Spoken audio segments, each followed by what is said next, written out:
Halo semua, membahas roda pesawat, Anda mungkin bertanya-tanya mengapa ban pesawat tampak begitu kecil dibandingkan dengan ukuran pesawat itu sendiri. Apakah ukuran yang kecil ini dirancang untuk meredam beban atau ada alasan teknis lainnya? Mari kita simak video ini. Dalam dunia penerbangan, roda pesawat atau yang biasa disebut sebagai landing gear adalah salah satu komponen penting yang memungkinkan pesawat lepas landas serta mendarat dengan aman. Dulunya pesawat seringkali menggunakan roda yang sangat sederhana. Bahkan beberapa pesawat pada masanya hanya menggunakan skema pendaratan berupa ski atau pelampung untuk mendarat. Semakin berkembang dan canggihnya teknologi, maka diciptakanlah sistem roda yang kompleks. Terdiri dari struktur yang kuat, rem, hidrolik, dan sistem elektronik lainnya. Dalam jenis pesawat apapun, roda pesawat berukuran cenderung jauh lebih kecil dari ukuran keseluruhannya. Meskipun begitu, ban pesawat memiliki bahan yang berbeda dengan bahan-ban pada kendaraan lain. Ban pesawat terbuat dari senyawa karet yang digabungkan dengan serat nilon, kain aramid, dan aluminium khusus. Selain dibuat dari bahan-bahan yang kuat, ban pesawat tidak diisi dengan angin, tetapi diisi dengan nitrogen. Penggunaan bahan yang kuat dan juga tekanan yang tinggi pada ban pesawat ini memungkinkan ban yang berukuran kecil dapat menahan beban pesawat yang berat. Satu buah ban pesawat jumbo jet bisa menahan beban hingga 38 ton.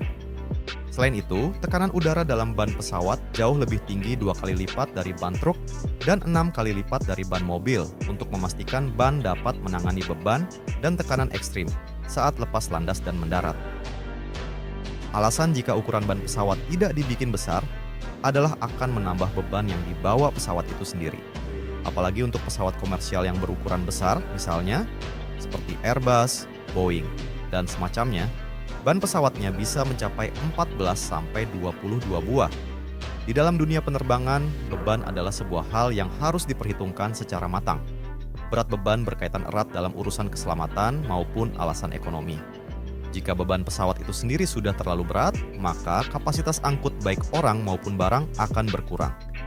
Hal itu berpengaruh pada biaya operasional dan berujung pada harga tiket yang lebih mahal. Jadi, apa sebenarnya rahasia di balik proses pembuatan ban pesawat ini? Untuk mengungkap rahasia di balik kekuatan struktur ban pesawat, ada begitu banyak sudut pandang yang perlu kita telusuri. Namun, kali ini kita akan membahas secara garis besarnya saja. Proses pembuatan ban dimulai di area persiapan, di mana bahan mentah serta produk setengah jadi dari pabrik lain dikirim ke lokasi untuk diproses lebih lanjut. Salah satu produk utama yang dihasilkan dari area ini adalah kawat manik, yang merupakan kombinasi dari kabel baja aluminium, kain nilon, dan aramid dengan berbagai ukuran. Komponen ini berfungsi untuk mengamankan dan memperkuat struktur ban. Karet yang masuk melalui proses ekstrusi, di mana produk dengan profil tertentu dibentuk untuk digunakan di berbagai bagian ban. Proses ini dikontrol secara ketat untuk memastikan geometri bahan sesuai dengan spesifikasi yang diinginkan oleh perusahaan. Langkah pertama dalam proses pembuatan ban pesawat adalah membentuk casing.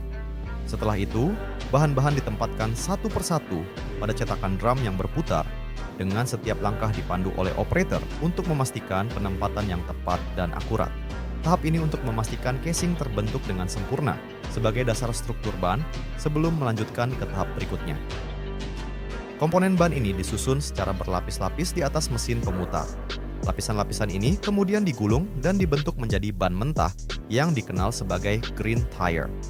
Selanjutnya, bagian-bagian tersebut dirakit dan dipasang pada cetakan ban. Proses ini dipandu oleh sinyal laser yang membantu pekerja menempatkan bahan dengan akurasi yang tinggi. Dengan teknologi ini, setiap komponen dapat ditempatkan dengan tepat pada posisinya. Selanjutnya, sambungan antar komponen dibuat dengan sangat hati-hati untuk memastikan adhesi yang kuat dan tahan lama. Selama proses ini, roll manual dan otomatis digunakan untuk mengevakuasi udara yang terjebak di antara lapisan dan mencegah udara terperangkap di dalam struktur ban. Pada akhir langkah pertama ini, produk selubung ban berbentuk silinder telah selesai diproduksi dengan sempurna dan siap untuk melanjutkan ke tahap berikutnya. Setelah melalui pengerjaan menyeluruh, ban ini dimasukkan ke dalam mesin curing. Pada tahap ini, suhu, durasi, dan tekanan diawasi dengan cermat untuk memastikan proses curing berjalan dengan sempurna.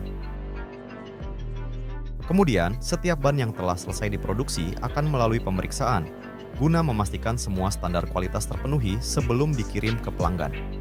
Proses inspeksi ini mencakup pengecekan ukuran, keseimbangan tar, serta penandaan titik terang ban dengan cat. Jika diperlukan, bantalan keseimbangan akan ditambahkan ke bagian dalam ban. Setelah melewati serangkaian pemeriksaan yang ketat, ban siap dikirim dan digunakan dalam penerbangan. Pernahkah Anda bertanya-tanya apakah ban pesawat itu tubeless atau masih menggunakan ban dalam? Mari kita telusuri lebih jauh. Sebagian besar pesawat, ban yang digunakan adalah tipe tubeless. Artinya tidak memiliki ban dalam dan menggunakan udara nitrogen untuk mengisi tekanan. Nitrogen memiliki molekul yang lebih besar dibanding oksigen. Ini berarti udara di dalam ban yang diisi nitrogen akan lebih lama keluar melalui katup. Dan untuk mencegah kebakaran jika ban pecah. Namun, tidak semua pesawat menggunakan tipe ini, ada juga yang masih memakai ban dalam. Biasanya, hanya pesawat berukuran kecil yang menggunakan ban dalam, seperti pesawat dengan ukuran sejenis ini.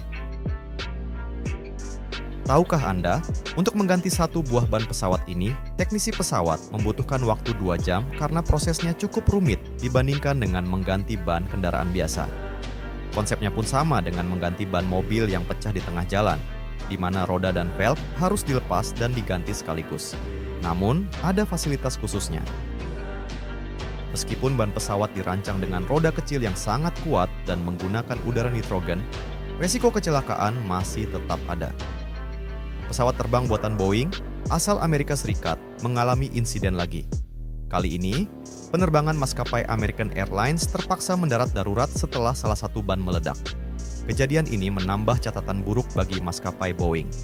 Pesawat saingan Airbus SE ini sudah mencatat insiden buruk yang melukai sejumlah penumpang. Armada Boeing 787, 9 milik maskapai Chili, LATAM, dilaporkan terjun bebas dalam penerbangan dari Sydney, Australia, menuju Auckland, Selandia Baru. Insiden itu menyebabkan 50 penumpang mengalami luka-luka. Hal ini biasanya merupakan hasil dari serangkaian kegagalan yang bisa melibatkan kesalahan teknisi, udara nitrogen yang tidak diatur dengan benar, atau ada masalah pada ban, serta kondisi lapangan yang tidak mendukung. Hal ini bisa menyebabkan ban pecah selama penerbangan atau saat mendarat. Terima kasih telah mengikuti perjalanan pembuatan ban pesawat ini. Jangan ragu untuk meninggalkan komentar atau pertanyaan Anda. Sampai jumpa di konten berikutnya.